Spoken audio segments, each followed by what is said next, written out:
We often walk past our neighbors without a second thought, unaware of the dark secrets they might hide. What if, behind the smiles and casual greetings, someone harbored a sinister past? While it's impossible to truly know those around us, investigators have long pointed out that psychopathic behaviors often go unnoticed until it's too late. If someone's behavior sets off alarm bells, it's best to stay cautious. This story revolves around David and Emma Hunt, a seemingly perfect couple with an unblemished public image. But when they moved into their quiet suburban neighborhood, their picture-perfect life would take a shocking and tragic turn that no one could have predicted. David and Emma's love story began in 2003 at a mutual friend's wedding. They were both university students, each finding in the other something extraordinary. A friendship that blossomed into love as they shared stories, dreams, and a deep connection.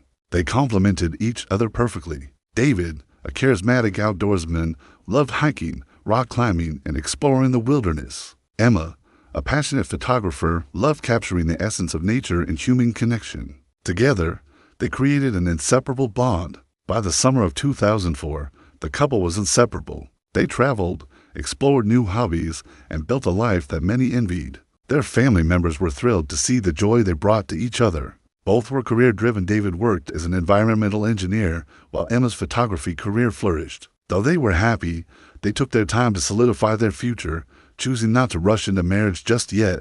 In 2007, after years of successful careers and adventures, David and Emma tied the knot in a beautiful ceremony by a scenic lake, surrounded by friends and family. The couple's honeymoon took them to distant shores, where they immersed themselves in the beauty of untouched beaches and ancient cities. Returning home, they found a new house in Pineville, a quiet neighborhood nestled near a forest and river, perfect for starting a family. However, their happiness would be short-lived. On the morning of March 14, 2009, Emma's friend Rachel knocked on the door, planning to go for a morning walk with her. But there was no answer. Thinking the couple might still be sleeping, Rachel knocked louder, but the house remained silent. Concern grew as Rachel called David's phone, only to hear it ring unanswered. Minutes turned to hours, and no one had heard from them. By the afternoon, Rachel grew worried enough to call the police. The authorities arrived at the home shortly after. Rachel anxiously recounted the events, and when officers examined the scene, they found the front door unlocked,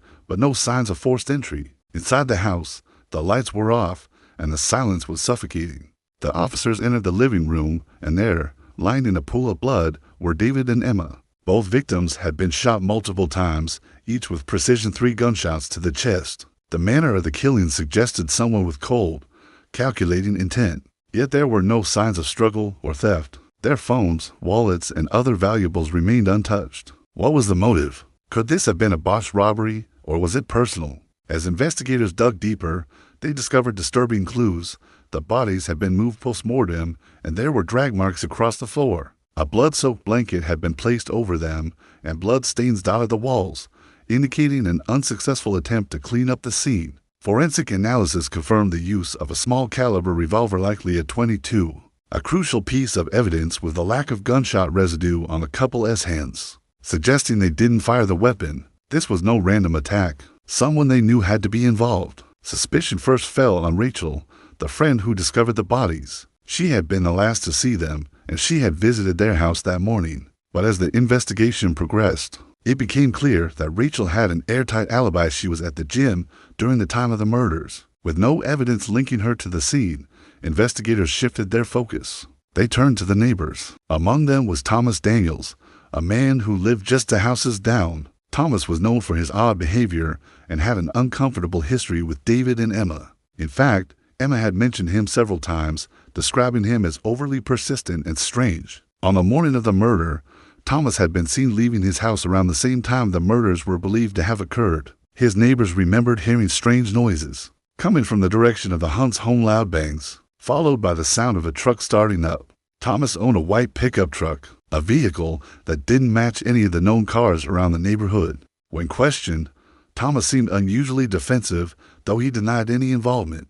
He couldn't explain his whereabouts during the crucial time window, though his truck was seen leaving the area. Further investigation revealed disturbing details about his past. Thomas had been arrested multiple times for minor offenses, but was never convicted of anything serious. However, his criminal record did raise a few red flags. A breakthrough came when investigators discovered a fingerprint at the scene, a rare fingerprint. belonging to someone with a criminal background. The print was from a pair of boots, distinctive in their tread pattern. A local construction company had recently purchased several pairs of boots, matching the exact pattern. One of their employees, none other than Thomas. With the pressure mounting, investigators brought Thomas in for questioning. During the interrogation, Thomas's story began to unravel. He first denied knowing anything about the murders, but as they pressed him further, he revealed that he had been to David and Emma's house several times. He admitted to having an altercation with David the week before. When David had confronted him about some suspicious behavior, Thomas had become enraged and threatened to get even.